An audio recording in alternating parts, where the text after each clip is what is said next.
भजला सरकार की कैबिनेट बैठक 4 सितंबर को दोपहर 2 बजे बैठक होगी। 17 नए जिलों को लेकर पवार कमेटी की रिपोर्ट का अनुमोदन संभव है कि आज भी एक महत्वपूर्ण बैठक, ऐसे में मुख्यमंत्री उसकी अध्यक्षता कर रहे हैं। तमाम महत्वपूर्ण बिंदुओं पर चर्चा चल रही है क्योंकि आखिरी फैसला जो है वो मुखिया का ही होगा।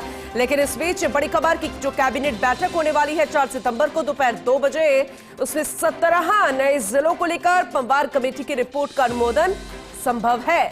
इस वक्त की बड़ी खबर, अहम जानकारी आप तक पहुंचा रहे क्योंकि तमाम महत्वपूर्ण बिंदु जिस पर चर्चा संभव है, वक्त लगने की बात सामने आ रही थी और अब इसे लेकर पवार कमेटी की रिपोर्ट का अनुमोदन संभव है। क्या रिपोर्ट होगी, क्या कुछ इसमें पॉइंट्स जो हैं वो रखे जाएंगे, उसके आधार पर ही फैसला होगा।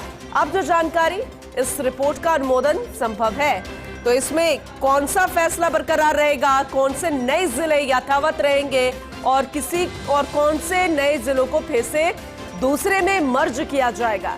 बहुत सारे ऐसे बिंदु हैं, इसके अलावा और तमाम महत्वपूर्ण मंथन चल रहा है। लेकिन अब जो बड़ी खबर इससे निकलकर सामने आ रही है, 4 सितंबर को दोपहर 2 बजे बैठक, 17 नए जिलों को लेकर पवार कमेटी की जो रिपोर्ट रहेगी उस पर अनुमोदन संभव है।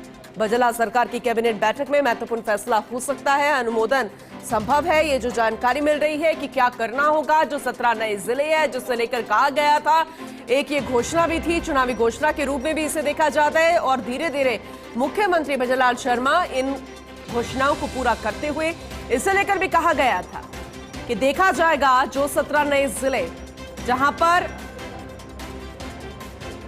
कुछ ऐसे नए जिले बना दिए गए लेकिन वहां पर जिले जैसी कोई व्यवस्था नहीं थी। फिलहाल doctor Rituraj Sharma associate editor लगातार हमारे साथ बने हुए इस खबर पर और ज्यादा जानकारी उनसे लेंगे। ऋतुराज जी, क्योंकि अब जो जानकारी मिल रही है 17 नए जिलों को लेकर पवार कमेटी की रिपोर्ट का अनुमोदन संभव होगा, ये आपने पहले भी कहा था क्योंकि फैसला लेना मुखिया के हाथ में। लेकिन क्या लगता है रिपोर्ट में क्या कुछ खास बिंदु रहेंगे जिस पर अनुमोदन संभव? देखिए, रिपोर्ट चूंकि गोपनीय होती है लेकिन फिर भी हम ये मान सकते हैं कि एक मत सामने आया है कि कैबिनेट जो कमेटी है उसने ये माना है कि छोटे जिले व्यावहारिक रूप से और प्रशासनिक रूप से ठीक नहीं है।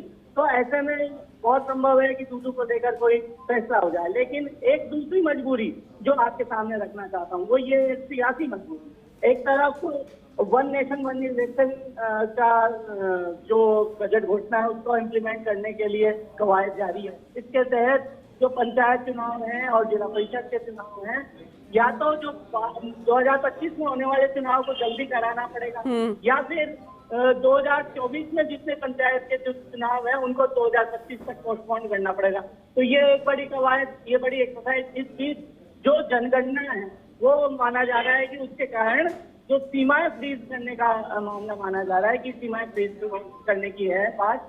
तो इसको लेकर भी ये बात है कि ज्यादा सीमाओं से छेड़छाड़ नहीं हो सकती। मान लीजिए कोई जिले में पंचायत जोड़नी है या घटानी है तो ये कवायद मोटे तौर पर संभव नहीं मानी जा रही है। तो ऐसे में देखना होगा कि कैबिनेट कमेटी का आज का रुख क्या रहता है और फिर उस पर जब कैबिनेट बैठेगी, कैबिनेट 4 तारीख को जो दोपहर 2 बजे है उसमें वो क्या रूप दिखाती है। तो मोटे तौर पर माना जा रहा है कि जो ललित के पवार की कमेटी है उसकी सिफारिशों का मोटे तौर पर अनुमोदन कर लिया जाएगा। लेकिन ये कहा जाएगा कि क्योंकि इस तरह की मजबूरियां हैं, कई चीजें सामने हैं, इसको लेकर क्रियान्वयन अभी नहीं हो सकता या क्रियान्वयन को लेकर भी एक कार्यकारिणी। ठीक है, तो कैबिनेट की जो बैठक रहेगी उसका इंतजार करना होगा। ऋतुराज जी, आगे भी आपसे अपडेट लेंगे। फिलहाल बहुत शुक्रिया इस जानकारी।